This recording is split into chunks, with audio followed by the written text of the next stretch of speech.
نحمده ونستعينه ونستغفره ونؤمن به ونتوكل عليه ونعوذ بالله من شرور أنفسنا ومن سيئات أعمالنا من يهده الله فلا مضل له ومن يضلل فلا هادي له ونشهد أن لا إله إلا الله وحده لا شريك له ونشهد أن سيدنا ونبينا ومولانا محمد عبده ورسوله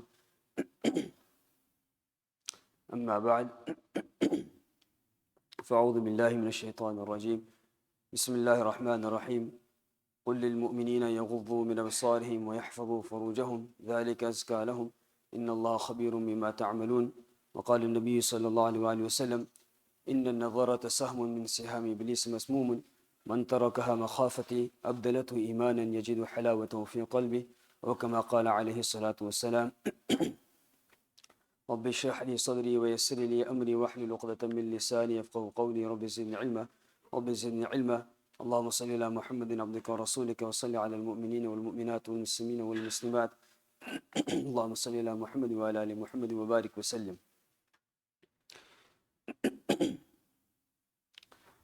Bismillah ar-Rahman ar-Rahim. When we study the human civilization and when we study the previous nations, we will understand that the betterment of the nation was the wisdom of the elders and the courage and the himmat and the strength of those who are young ones. With these two, they became victorious. They were able to spread goodness and bring improvements in the society. However, there are certain obstructions, there are certain causes that brings destruction, and he prevents the improvement and the betterment in the community, in the society. And one of them, which is very common in our society, in the world at the moment, that is becoming an obstruction for the Ummah to make any improvements, to bring any betterment. And even on an individual level, this has also become a barrier. Spiritually, we all want to progress, we all want to advance, we all want to become better. But there are certain habits that will become a prevention.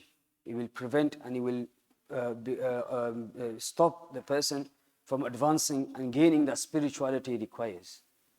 And one of them is the illness and the habit of evil glances, lustful glances.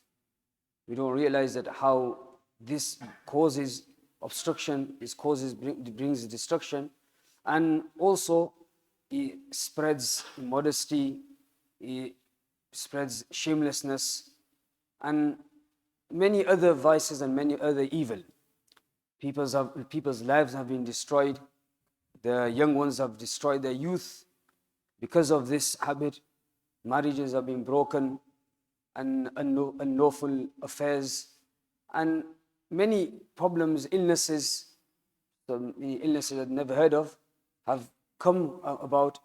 And the cause, one of the root causes of this is, our Mashayikh explain, is the evil glance and the lustful glance. This becomes a cause and becomes a root of all of these sicknesses and all of these illnesses. Shah Hakeem Akhtar RA has compiled the harms of this illness. That what are the harms and the effect of this illness? And when taking mashwara of one of the satis, he said that this is very important that we mention this point. We discuss this topic as well, because it's become very common. And when something becomes very common, people don't realize that this is an illness and this is a sickness, and this is something that we need to look into, and we need to understand it from the Quran and the Hadith aspect. So Shah Hakeem Akhtar RA has gathered 14 harms, 14 harms of this illness and causing the evil glance and the lustful glances.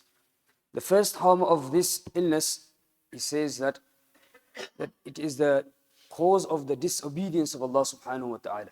This is the cause of the disobedience of Allah subhanahu wa ta'ala. Quran Sharif is a means of guidance for us. There are certain ahkam and rules that we have to follow through in this Quran. And one of them in the Surah An-Nur, in the 18th juz, Allah subhanahu wa ta'ala is addressing the believing men, and then a few verses later he's addressing the believing women. And he's giving a solution, he's giving an hukam, that if you were to do this, then you will gain this. So Allah subhanahu wa ta'ala, he says that قُلْ لِلْمُؤْمِنِينَ يَغُضُّوا مِنْ أَبْصَارِهِمْ, that tell, O Rasulullah sallallahu alaihi wasallam, tell the believing men that make sure they lower their gazes. So this is the hukam of Allah subhanahu wa ta'ala. So if a person was to glance with lust, an evil glance, he will be going against and he will be opposing this clear hukam of Allah subhanahu wa ta'ala. And when the hukam of Allah subhanahu wa ta'ala is clear and it is a fa'ila amr and we have to do so, and if a person doesn't, then he'll fall into the disobedience of Allah subhanahu wa ta'ala. So this is the first harm, that a person will become the disobedient servant of Allah. Number two, this body that Allah subhanahu wa ta'ala has given us is a trust. And when somebody gives you something as a trust, we have to make sure that we take care of it and return it in the way He has given to you. We don't have the right to cause any harm. We don't have the right to cause any damage or abuse it. Like this body that Allah subhanahu wa ta'ala has given us is also a trust from Allah subhanahu wa ta'ala. It's also a trust from Allah subhanahu wa ta'ala. He says in the Quran that يَعْلَمُ خَائِنَةَ الْأَعْيُنِ وَمَا تُخْفِي الصُّدُورِ, that Allah subhanahu wa ta'ala, He knows the mistrusts of the eyes and whatever the heart conceals. So this eye that we have been, the eyes that we've been given, this body that we've been given, is an amanat from Allah subhanahu wa ta'ala. We need to use it in a way that it becomes a means of happiness and gaining His pleasure. Gaining His pleasure. So if a person was to misuse it, then he will be abusing the trust that Allah subhanahu wa ta'ala has given. This is one of the reasons why suicide is also forbidden. Because this body that we've been given is amanat from Allah subhanahu wa ta'ala. The third harm of this is that it causes the curse of Rasulullah sallallahu alaihi wasallam also. Remember, Rasulullah sallallahu alaihi wasallam is rahmatul lil alameen. He is merciful not just to humans, to the animals, to the birds, and entire creation of Allah subhanahu wa ta'ala. He would never want any person to be cursed. He would never want any person to be harmed. But he's trying to show that how evil this act is and how evil this sin is, that even him being merciful to the human being and to the al-alameen is cursing such a person. لَعَنَ اللَّهُ النَّاظِرَ وَالْمَنْظُورَ إِلَيْهِ, that the person who is glancing, the person who is looking with lust, and the person who is looked at, both of them are cursed. Generally, Allah protect our young daughters of ours and the Muslim Ummah, that they, because of the fashion, they will want to adorn themselves and they will want to wear such clothing that will attract. They may not say it, they may not clearly make mention of it, but one of the points they have in their mind is that they want to attract some other person. Now, because of the evil that's around, it's not only opposite gender, now they want to attract their own gender as well. Allah protect and guide the ummah. So when a person has adorned himself or herself in such a way that he wants to attract the attention of the others, and the person who's looking, both of them will fall into this sin.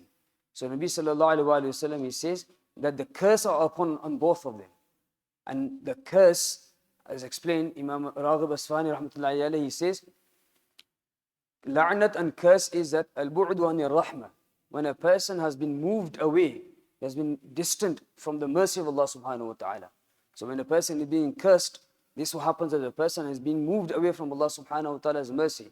Now when Allah subhanahu wa ta'ala's mercy is not with him, then what else is good there for him? So it's very important that we realize that this is a cause of the curse of Rasulullah sallallahu alaihi wasallam.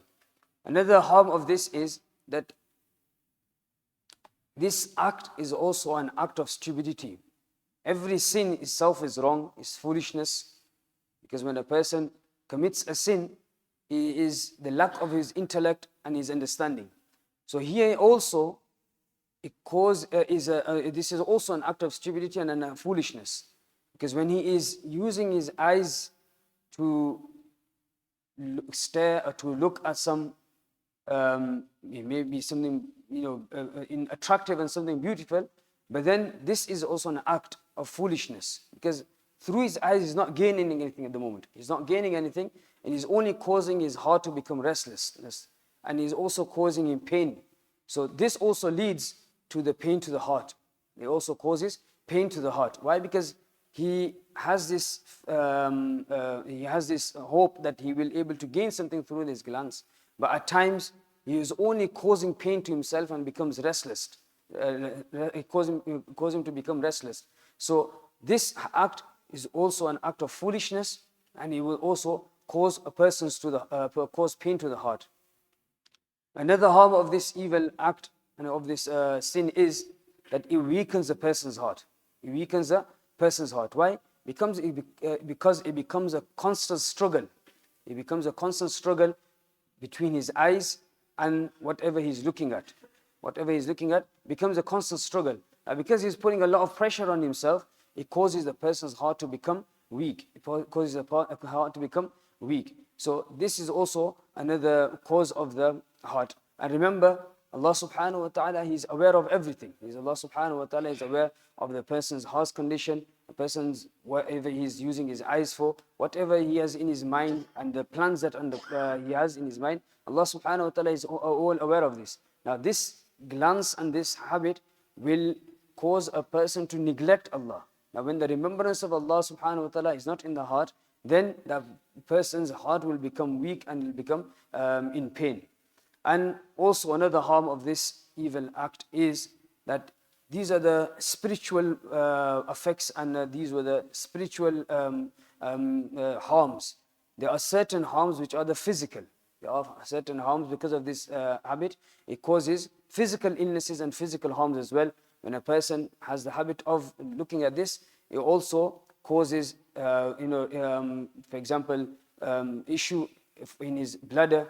It becomes swollen and he becomes weak. It also causes that to become weak, and then he realizes of the illness of the urine drops coming out without noticing, without his own move. So these eyes also become the means of physical harm and physical illnesses as well. Like this, it also leads to premature ejaculations as well. Why? Because when a person is looking through, glancing, and with lust, then the sexual desire also increases. Now when the sexual desires also increase, the body heat, the temperature also increases, and this makes the semen and become thin and watery, and then this illness of premature ejaculations also it happens into the person. And like this, at the same time, when a person has this habit of staring and looking at with lust, it makes him ungratefulness. It makes him ungrateful. But whatever ni'mat that he has, he's ungrateful of that. A person may be married, his wife may be the beautiful woman at that time, but because his eyes is always looking around, and those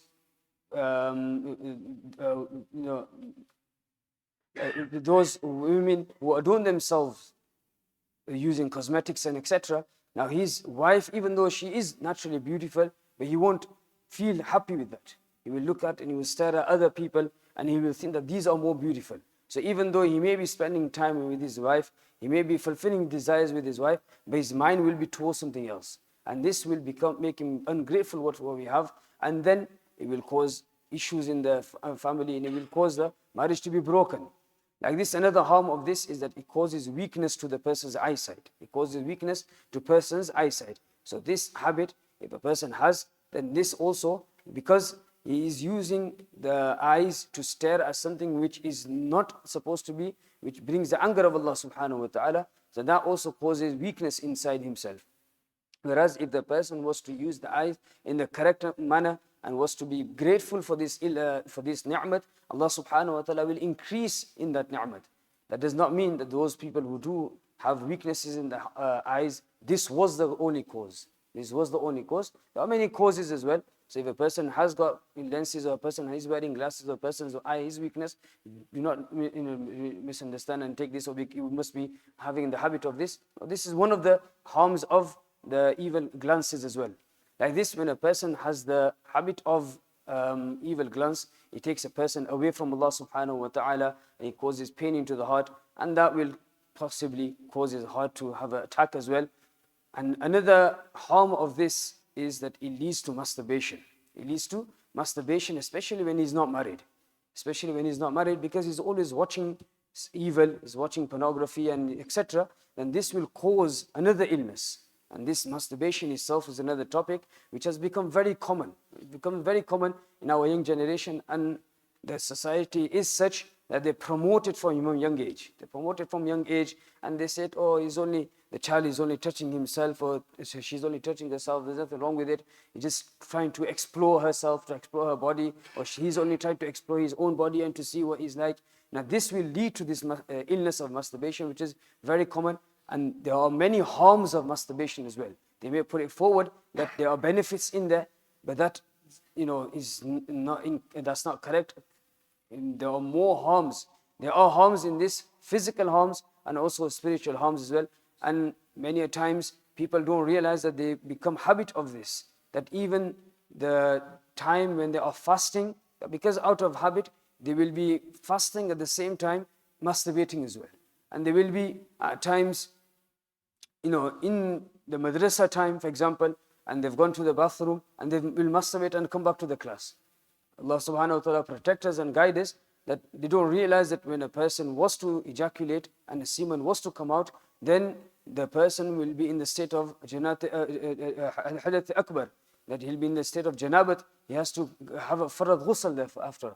So there are certain, inshallah we'll mention this point some other day, but these are the harms. These are the harms of this evil eye. Now because of technology, because of the phone, we don't realize that it's become very common. Very common. You go on any website, you go on any page, you try to watch anything on any media and on YouTube, etc. The adverts will pop up, shorts, clips will pop up, and they will have certain images like this or videos like this. So it's very important that we realize that this is an illness. And first of all, we need to acknowledge that this is an illness. If it's in myself, then we need to acknowledge that this is the illness. I need to turn to Allah subhanahu wa ta'ala, and I need to seek forgiveness from this. Now this illness is such that it causes a person to, as we mentioned, destroy his life, and it destroys marriages and etc. Destroys marriages and etc. And at times it even takes away the person's iman. It takes away a person's iman. There's a book here in front of me where he says, Naujawan Tabahi the causes of the destruction of the youngsters. So there's a discussion on here, and one of them is the story mentioned here under this topic, that there was a person who used to give azan. He used to give azan.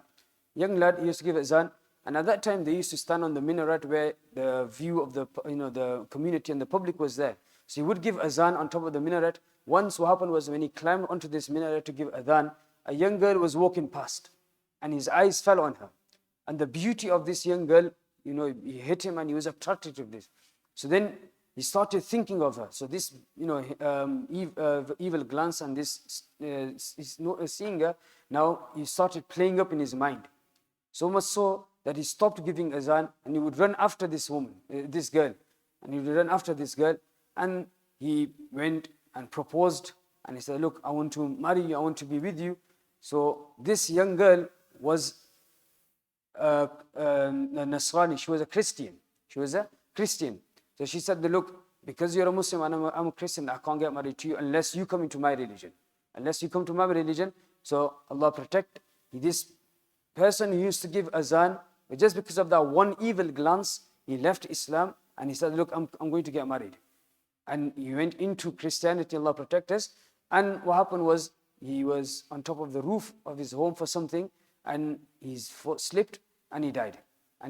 So he lost his iman, and he gained nothing. He didn't gain the good, he didn't gain anything, and he lost his iman as well at the same time. So it's very important that we realize that this is an illness that we need to first of all, seek forgiveness from Allah subhanahu wa ta'ala, and use those means and those resources, ways and methods to remove this illness, One of the method is, if you want a person to cure himself from this illness, is when any person is walking past that will cause him to stare, immediately person should look away. Accidentally, if he did look, then a person shouldn't prolong that gaze, shouldn't prolong it. Because if a person prolongs that gaze, then this will also fall into the sin of looking. So immediately a person should move away and lower his gaze, and this will help him. And there are many other methods Shah Hakeem Akhtar RA has mentioned about how to cure ourselves from this illness. This is one of the methods, and a person should perform 2 rakat salah every day in Salatul Tawbah and make dua to Allah subhanahu wa ta'ala that, oh Allah, I have this illness, it's causing harm to me, spiritually and physically, is taking me away from you. So, Allah, give me the ability to work on this illness so I can, make improvements, and I can only look at what is permissible and what will bring your happiness and your pleasure. We ask Allah subhanahu wa ta'ala to protect ourselves, to protect the Muslim Ummah, to protect our youngsters from all evil and all vice and all illnesses and sicknesses, especially this one, which becomes a root cause of other illnesses as well, and destruction in their life and in the community as well. We ask Allah subhanahu wa ta'ala to guide us. We ask Allah subhanahu wa ta'ala to protect us and protect our iman. Allahumma ameen. Subhanallah bihamdihi, subhanakallah wa bihamdik. Nashhadu an la ilaha illa anta nastaghfiruka wa natubu ilayk. Subhana rabbika rabbil izzati amma yasifun. Wa salamun ala al-mursalin walhamdulillahi rabbil alamin bi rahmatika ya arhamar rahimin. Those who are in TIKAF as well, I kindly requested to spend the next 5-10 minutes to recite Surah Yasin. Inshallah, there are many benefits in reciting Yasin Sharif as well. Every day should be our habit that in the morning we take time out to read Yasin Sharif, inshallah. So then next 10 minutes, inshallah, recite Yasin Sharif, then we'll give you time to rest as well. Jazakallah.